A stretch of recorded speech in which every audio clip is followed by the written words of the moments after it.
seconds. Are we putting the overhead on the back there? No, can't do it. No. All right. Am I projecting here? There's no audio coming through here, right? There's no. Not yet.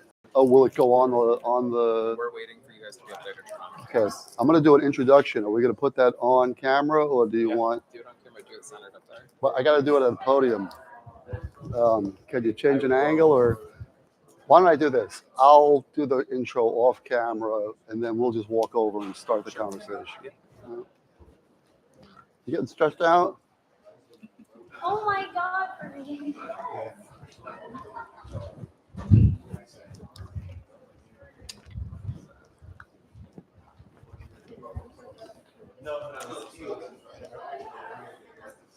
All right, everyone. Thank you for coming. Thanks again. Appreciate your patience.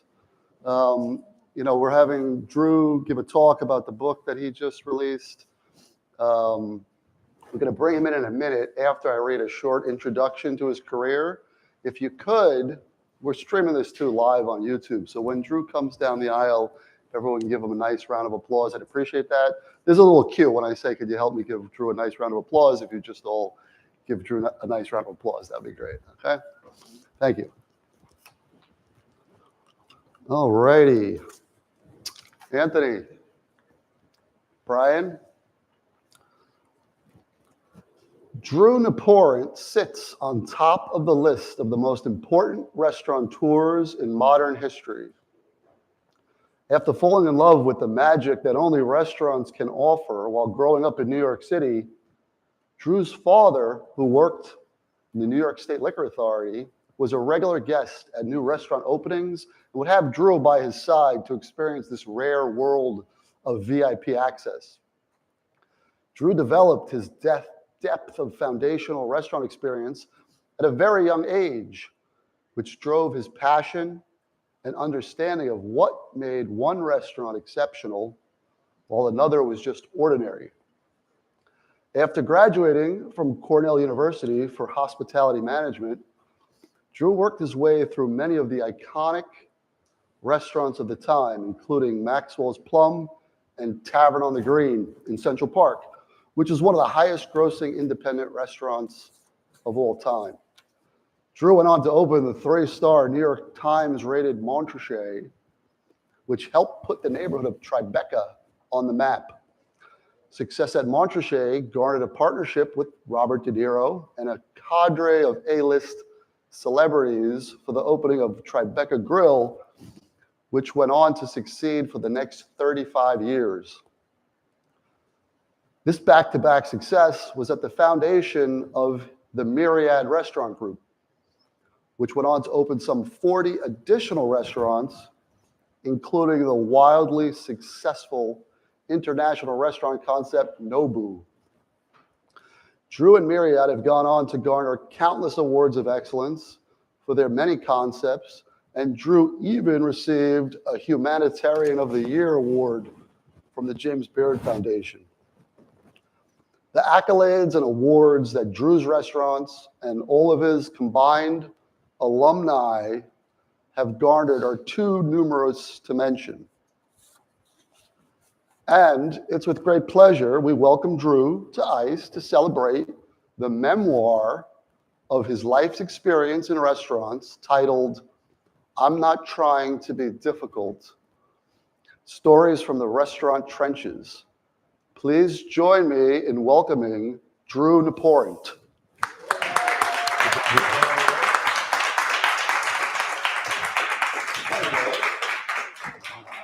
Thank you, sir. Thank you. A nice looking group of people. And you've all eaten at my restaurants, right? I think you're too young to have eaten at my restaurants. All right, Drew, thank you for being here. Yes, good to be here. Now, before we get too serious, at ICE, we like to do this thing called the icebreaker. It's kind of a double meeting. It's kind of like a quick fire challenge. Sure. All right. Drew, if you could eat only one food for the rest of your life, what would that food be? Cheese. Any specific type or just any cheese? Everything. If it's soft and delicious. Got it, got it. The morning routine, does it involve coffee, tea, or some other stimulant? Yeah, morning routine is drink a cup of coffee to go to the bathroom, which doesn't actually happen lately. But anyway, too much information, and then get on the treadmill. Okay. The cardio in early. That's it.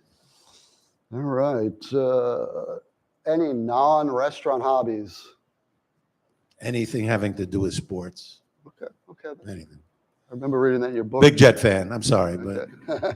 I do the food. Also, by the way, I know some of you might have had. I do the hamburgers at Madison Square Garden for the last 12 years. It's called the Daily Burger. And when I was your age, 15 years old. No. When I was your age, 17, I worked at McDonald's on 23rd Street. I was one of the first quarter-pound grill men. So think about it. Quarter pounders, 2,000 hamburgers a night for a Billy Joel concert. Not bad. Incredible. Okay, best book or movie about the restaurant industry, obviously The besides Big your own. Night. The Big Night. Big Night. Yeah. Sometimes the meatballs, there's a customer that wants spaghetti and meatballs. And, the chef is it's like the pure chef, like, fuck you, I'm going to do it my way. Because sometimes the meatballs have to be by themselves. That movie is fantastic. I knew you were going to say that for some reason, Oh, too. okay. We didn't rehearse this. Mark Anthony is also in that movie. He doesn't have any lines, but he's a busboy. And Stanley Tucci, of course. Tucci, right, yes. Stanley Tucci. All right, this might be a little longer than a quick fire, but how about one thing you wished you learned in the restaurant industry earlier? I opened my first restaurant, I was 29 years old. Today I'm 70. Now I know I'm looking good, so I don't look 70. But the one thing I did not realize was how many wealthy people lived in New York City. Because nowadays, most restaurants, the vogue of the restaurants today are these tasting menus, which they say, and it's a bargain at $250. When I opened my first restaurant, Montrachet, I charged $16 for 3 courses. And David Boulay was the chef. If you don't know who David Boulay is, you better look him up after this day. But so I always kept my prices as low as possible, controlled my own costs, and tried to pass on the savings to the customers. My thinking being, if I charge little and the quality is high, I'll capture almost anybody. And I did for 40 years. So when you buy the book, or those of you who are lucky to get it at a raffle today, but when you buy the book, in the back of the book are all the restaurants that I open, and I list the chef's names and the pastry chef's names.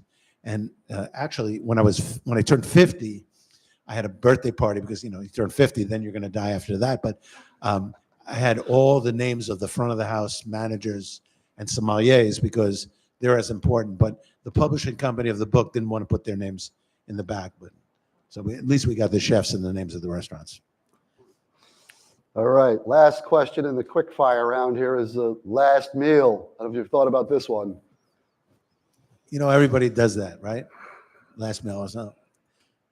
I just lost 52 pounds. If you go on YouTube, you'll see clips of me when I'm 330 pounds. If you stuck a pin in me, I would have exploded. I can't even believe when I see myself. It's like, oh my God. So the last meal, I haven't had a piece of bread, potato, pasta, pizza, ice cream, soup dumplings in 7 months. But I'm doing good. I'm eating a lot of sashimi, a lot of chicken till it comes out of my Hainanese chicken. You know what Hainanese chicken is? Steamed chicken. But the last meal, because I'm going to die, so it doesn't matter what I weigh the next day, would probably be, some kind of pasta, with a heavy bolognese sauce, something. I love Italian food, so pasta would be the answer. Fabulous. All right, I mentioned that in your introduction that as a child you fell in love with the magic that only restaurants could provide. Right. From those memories, what was that magic? Okay. So I'm going to tell you this very quickly. My mother was an actress, gorgeous, very successful actress in radio before television. She was a child actress. My father was 16 years older than my mother, not bad looking. But when they got married, he was 37, she was 21. And, parents are really important, and they were the best. They were loving. They had no money. We lived in Peter Cooper Village, Stuyvesant Town area, 23rd Street to 14th Street. Those are the projects. Now they're fairly nice, I guess. Back then they were middle class, but okay. My father worked for the State Liquor Authority. What do? They license restaurants with a liquor license. So this is the 60s. I was born in 1955. In the 60s, these were all immigrants that were opening restaurants. They were right off the boat. And my father had a way of taking the application from the bottom of the pile, putting it on the top of the pile. They get their application. They could serve booze. They love my father. And Andy, bring your family in for dinner. So my father would take me, my brother, I just have one sibling, and my mother, to the best restaurants, French restaurants, Italian restaurants. Then there were delis, coffee shops, German restaurant. What's a German restaurant? Isn't it? Maybe on 86th Street you find one now, Heidelberg or something like that. But so I had this exposure. Now you, if there's a piano in your house and your parents are musical and they point you towards the piano, guess what? You're exposed to music. You might gravitate towards it. I was exposed to food, and I ate my ass off. I ate till there was no tomorrow. And then I started learning how to cook. But we were going out all the time. And so food was very, very central to everything. And guess what? I saw everybody, in the playgrounds, Peter Cooper and Stuyvesant have these playgrounds. There was a lot of, pot smoking, a lot of people that were directionless. The Vietnam War was in the 60s. I wanted to know what I was going to do with my life. So I chose food right away. I just said, this is what I'm going to do. And every day I made it my mission to learn something. So when I was babysitting, I'm reading Julia Child's cookbook, on a shelf. I'm watching The Galloping Gourmet on TV. We had a woman who helped my mother. My mother was still working. After being an actress, she became a casting director, which is very important because you have to find the right person to fill a role, whether it's a commercial or Broadway show or whatever. And guess what? Later in life, I must have gotten the gene, because when I'm casting all these restaurants that I did, I had to find the right chef, the right manager, the right sommelier. Everything's casting. So my mother's gene wore off of me. But we had this woman who helped my mother, and she would cook. Black woman named Emma Anderson. And I'd go in the kitchen, and she's making stuffed cabbage or tongue. Have any of you ever eaten a tongue? There you go. I love tongue, by the way. Ribs, fried chicken, whatever it was. And I'd go over, and she would be, get out of my pots, Drew. Get out of my pots. Because I was always looking. Corned beef and cabbage. So whether food, when we were going out to restaurants, was important, or in the house. So then I'm going to start cooking. So the first thing was hamburgers, of course. And I almost burned the place down. I tried to cook a duck once.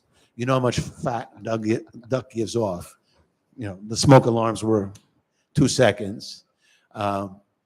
Most of my experimentation was horrible.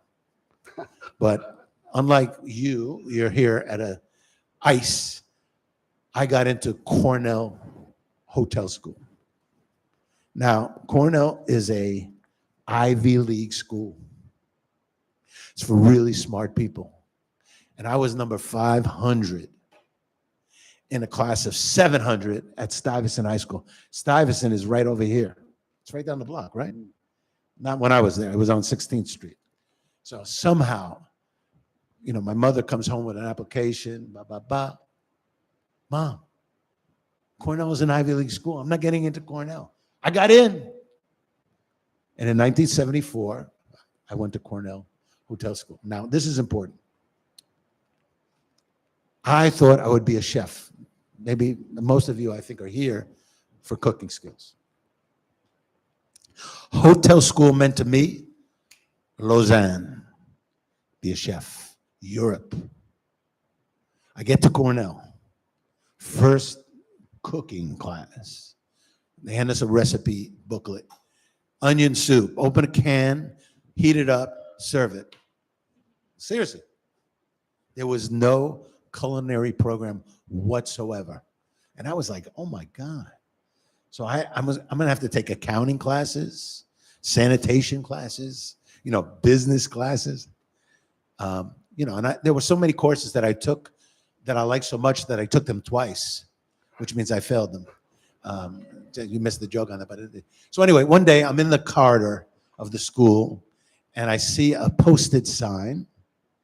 It says, looking for 6 students experienced in Russian service to sail to the following ports: Leningrad, Stockholm, Oslo, Dublin. I missed the draft, thank God. I'd never been overseas. Never, ever, ever worked as a waiter anywhere. Called the German student who had posted it. Are you experienced? Yes. Of course I have experience.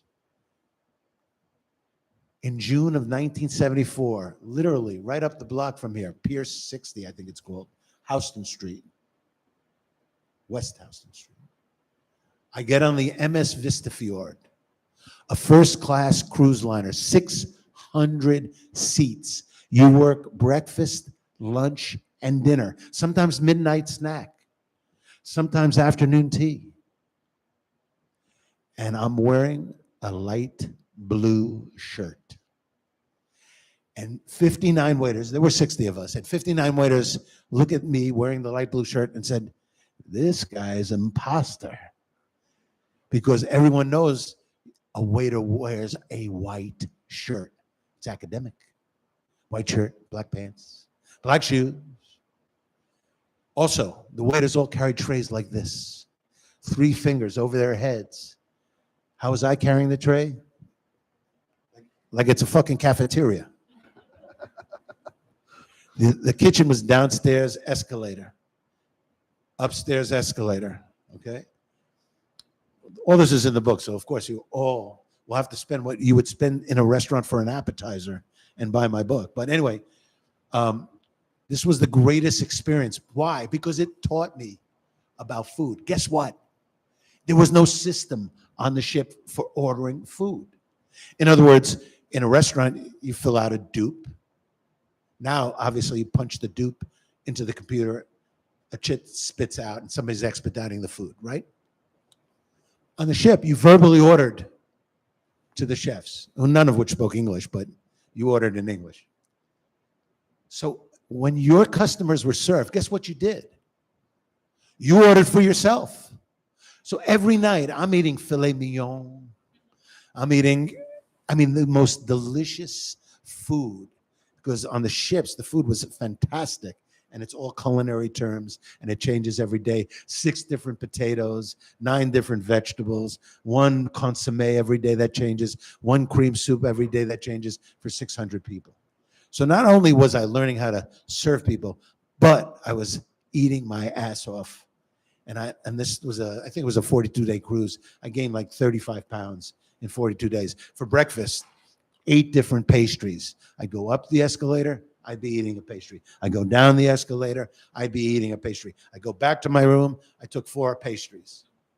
So that's part of the education. I'm sorry. No, that was fantastic. That's the good story. Anyway. It sounds like you may very well be one of the most well dined human beings in history. All the travel, all Dine, you said? dined, as in you've Yes. dined everywhere and had amazing meals since the time you were a child. That should have been the name of the book, maybe. Dined all over the world. Can you tell us one that sticks in your mind and why? Well, okay. Brian brought this, okay? You're looking at this cover, it's the Wine Spectator, and you're saying, I don't recognize one person on this cover. Because if you do, I'll give you some money. But anyway, Paul Bocuse, the chef of chefs, Roger Verger, Gerard Boyer, Alain Ducasse, with black hair. He's gray now, okay? These were the greatest chefs in France. So this is a good story. Listen to this. I got a job at Tavern on the Green, restaurant manager. And Tavern on the Green, in the middle of Central Park, it's still there, but it's a shell of its former self.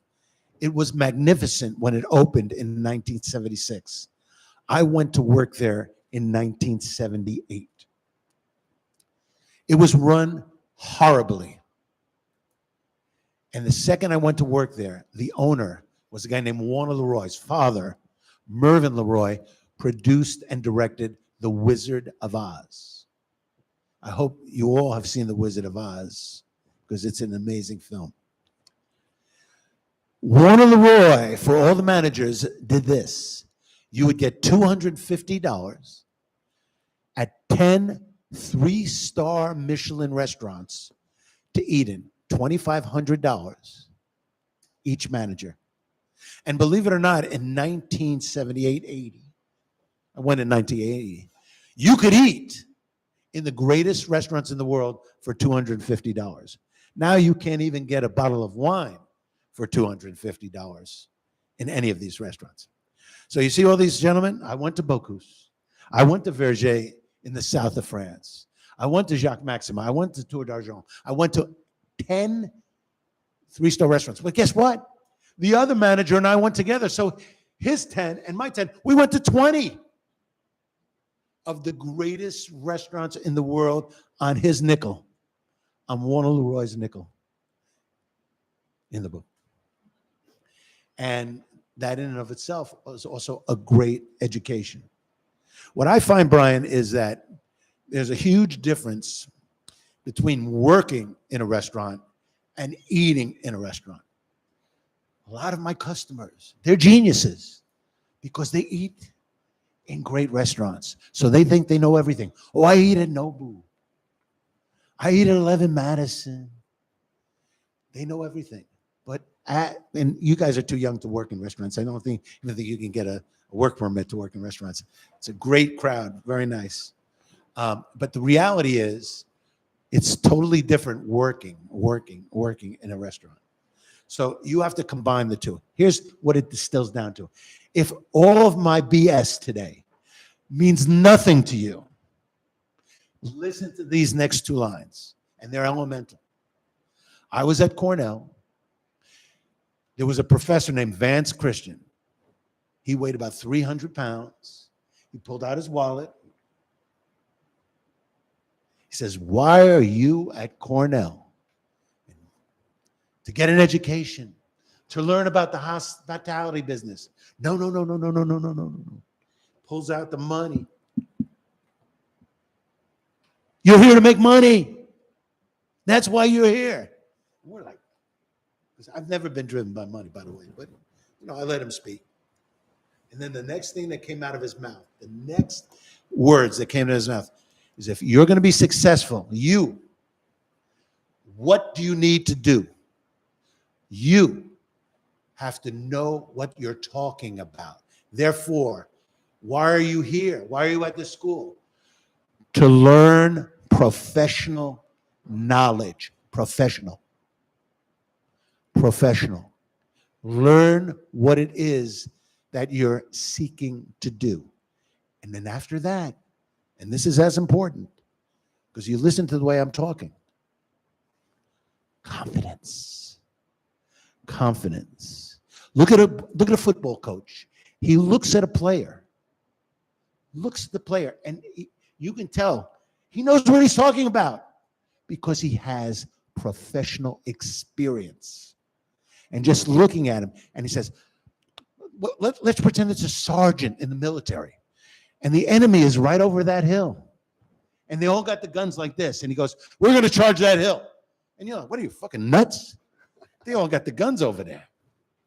But there's something about this guy's experience that you're going to follow his directive. That's what it's all about, kids. Professional knowledge. Learn every single day of your lives. Don't take one day off. I give you all credit. You see these empty chairs? The students that are over there? Maybe they're going to capture this on the silver screen, and somebody's going to be clever enough, because you know what I do every single day? I look at YouTube, and I look at, what's the newest 3-star Michelin restaurant in New York? How many of you streamed the Michelin Awards 2 nights ago in Philadelphia? None of you. I'm 70. I'm learning every day. And by the way, it was boring. And Michelin is a tire company. But here's what I'm going to say. If you learn nothing more from what Brian and I are going to go over today, except one little nugget, might not be what I just said, but maybe something, it's going to be worth it. Every day, learn something about wine. Every day, I went to a Dominic Ansel bakery yesterday. Do you have pumpkin pie? By the slice. Well, do you have any that you haven't sliced? Well, there's a picture over there. Now, Dominic Ansel is my friend, great pastry chef. How much do you think a pumpkin pie is at Dominic Ansel? Yeah, how much? Throw out a number. $10 was in 1960, but anyway, there's $10 a slice. You're right. Yeah. So it's $80 for a pumpkin pie. Okay. Now you go to a restaurant. We used to charge $10 for a dessert. Now it's $15. I went to an Indian restaurant the other day. Swear to God, $29 for a dessert. I said, take my fucking wallet now. You can't make this stuff up. So anyway, I love Dominic Ansel. I got in the car. I went to the little pie company, 43rd Street. By the way, they make an apple pie sour cream. That's they made it for 20 years. One of the greatest things. The guy who created this, Arnold Wilkerson, was a waiter with me in 1978 at Maxwell's Plum. I know where he stole the fucking recipe. But my wife wants a pumpkin pie. Meanwhile, I can't even have a slice. How much is the pumpkin pie at a little pie company? $48. 8 slices divided into 48 is $6 a slice. So I saved $22. I left the girl a $5 tip. I mean, food has to have a value associated with it. Otherwise, you're ripping somebody off. But everything, learn something every single day about something. That's great. That actually sets up a question I had about value or value perception. In the book, you talk about how good food, good service, and good value are the heart of the foundation of success. Now, assuming you can pull off the first two, the food and the service, how can a restaurateur create the perception of value or give true, earnest value? Okay. This one is simple, but people delude themselves. The proof is in the pudding. If it's good, the feedback you're going to get every single day is that it's good. Example. My first restaurant, I was 29 years old. This salmon is frozen. Excuse me? What makes you think it's frozen? I can tell. I can tell it's frozen. So I go to the walk-in box. I take out a whole fucking salmon. And I bring it to the table. I don't even need this, by the way. It's all right. It's streaming on the... So I bring the salmon, and I presented a whole salmon in the dining room. That's the chutzpah. Okay? When I say the proof's in the pudding, you own the place. either you know something about food, I know something about food. By the way, a restaurateur today is somebody who puts money in a restaurant. Oh, I'm a restaurateur. I put, $3 million into a restaurant. So there's a lot of people call themselves restaurateurs, but they're not restaurateurs. Guy wrote a book. I regret almost everything. He owns the most successful restaurants in New York. I hate being a restaurateur. I never ate in a restaurant until I was 17. What kind of restaurateur can own up to that? A restaurateur has to be under your fingernails, a real one. You understand? So what's my point? The proof's in the pudding. You should know. Like, if somebody says this dish is ice cold, you're not going to take a fork, put a fork in the food and taste it, and say, oh, you're right or you're wrong. You're going to take the plate away. There's no way you're going to be able to have an argument about that. But when the quality, you see it, you're in the kitchen, you're talking with the chef, you're collaborating every day, you know what you're producing is good. Then when somebody complains, you bring out the whole fish. Or you bite the bullet, because back in those days, can I divert? A quick story. So this is Tribeca Grill. Table of 6, veal chops, rib veal chops. The first person cuts into the veal chop, and there's a decal on the top of a veal chop, which is mostly fat, but it's kind of a luscious part of the piece of meat. You see it on a piece of prime rib as well. It goes to the waiter like this. It says, I ordered it medium rare. This is well done. All the other 5, yeah, no, they're all wrong. So all the plates go back to the kitchen. My chef at the time, I think he was a graduate of ICE. No, I'm just saying that. He calls me on the phone. He goes, you got to come to the kitchen. I come to the kitchen. He goes, what am I going to do? They sent back 6 veal chops. I go, give me your knife. Take the first one. Take the, it's a big eye. Take it off.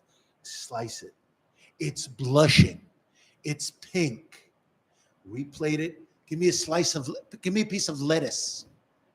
I put the lettuce on top of the meat, under the salamander, just to warm it. We do this with all 6 plates. We bring out all 6 plates to the table. I put the plates down. The people are looking like this. I go, I know you ordered the veal chops medium rare. And as you can see, they're cooked perfect. I cannot cook a veal chop. I cannot. I didn't cook it. I cannot cook a veal chop better than that. If you want to order something else, I'll gladly return it. But I cannot cook a veal chop better than this. I walk away. Victory. 5 minutes later, they're up and walking out. You fucking mother. They're cursing me with every curse word. Didn't pay the check. You understand? You can be right and you can be wrong. Especially in those bygone days. But the big lesson here is I stood up for my chef. And I swear to you, the meat was like luscious, beautiful. And a veal chop, just to put it on the plate, was like, back then was like $10. So guess what I did? I took veal chops off the menu. I thought that story was going to a happy ending. That's not in the book, by the way. That's not in the book. What was that? I'm sorry? I said I thought it was going towards a happy ending. I didn't. Right. I got you. So many times, restaurateurs who don't start in the kitchen end up with these cost centers with the back of the house, payroll, the chef. This is the largest cost center of the business.